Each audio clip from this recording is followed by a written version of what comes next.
Es domāju, ka sadzīvot ar 11 dalībniekiem būs grūti, jo mums katram būs jātaisa ēst, katram būs jāmazgā veļa, katram būs jāmazgā trauki. Un tas ir liels pūlis un liels cilvēku skaits, un katrs kaut ko gribēs, katrs. Varbūt es pat dažreiz mēģinu tā kā ielīst savā istabā un viens pats pie sevīm kaut kā padomāt. Un es nezinu, kā tas būs tagad, kad būs uzmanība gan no mikrofoniem, gan no kamerām, gan no cilvēkiem, vai es varēšu arī kaut kā atpūsties priekš sevis kaut ko izdarīt. Grūtākais, es jau par to esmu domājis, grūtākais varētu būt tas, kad nedēļas laikā tev ir jāsagatavo viena dziesma. Tev ir jāiemācas vārdi, tev ir jāiemācas to mūziku vienkārši izjust. Un tas nav tik vienkārši. Nedēļas laikā tas ir ļoti grūti. Es ceru, ka būs cilvēki, kas ar maniem strādās, kas man palīdzēs to visu izdarīt, un gan jau viss būs labi.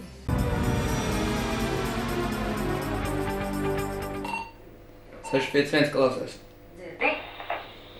Dzirdu. Mani sauc Nikolais, man ir 21 gads. Esmu no Ogres, strādāju policijā. Pēc 12. klases es nezināju, ko darīt. Un tā kā mans sapnis ir bijis bērnībā kļūt par policistu, man teicis ir policists, un es gribēju arī kļūt par policijas darbinieku. Es vispār negaidīju, ka es vispār tikšu iekšā. Es tiešām, man bija tāda doma, bet, kad es tiku šovā, es uzzināju. Es 3 naktis nevarēju normāli pagulēt, domāju, kas ar manīm tagad būs. Darbs policijām ir arī svarīgs, jo tas ir darbs, ko es pildu brīvajā laikā.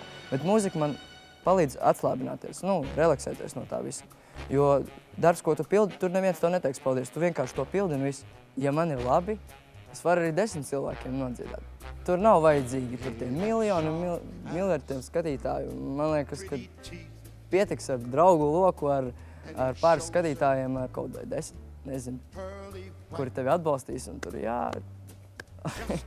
aplaudēs. Lielākie atbalstītāji man būs kolēģi, tas ir viennozīmīgi. Piedaloties šovā, es gribu parādīt to, ka policijā strādā arī tādi cilvēki, kuri ir smaidīgi, atraktīvi, dziedoši un kuri grib palīdzēt cilvēkiem atrisināt viņu problēmas un padarīt viņu dzīvi vismaz uz kādu brīdi pozitīvāk.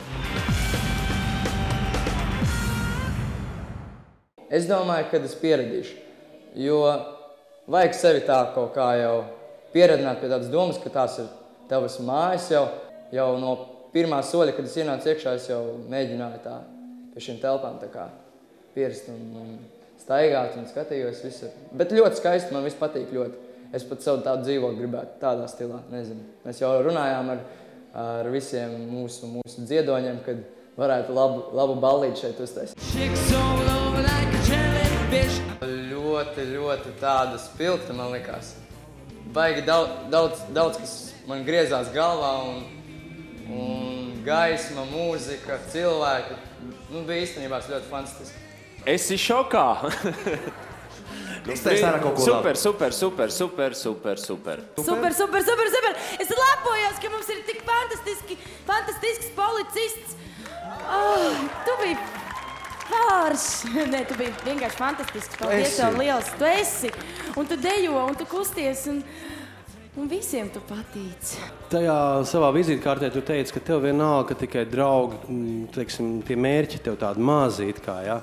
Tēmē augstāk. Ja? Būs forši.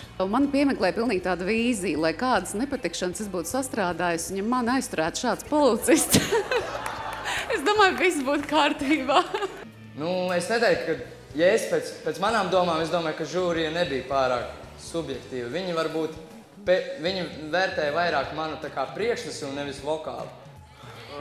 Pareizi. 10 no Guntara Dača. 10 no Aišas, 10 no Jāņa Stīveļa un arī 10 no Ilzes Doveles. Man ir tāda burvīga iespēja, kā pirmajam to gultu vispār tā iemēģināt, tad es laikam gulēšu tajā istabā, es domāju. Baigais troksnis visur, visi ar gitārām tur dzied un tā. Es domāju, man būs ļoti laba iespēja tādā ziņā, ka es būšu tā kā viens un varēšu bišķi tā relaksēties.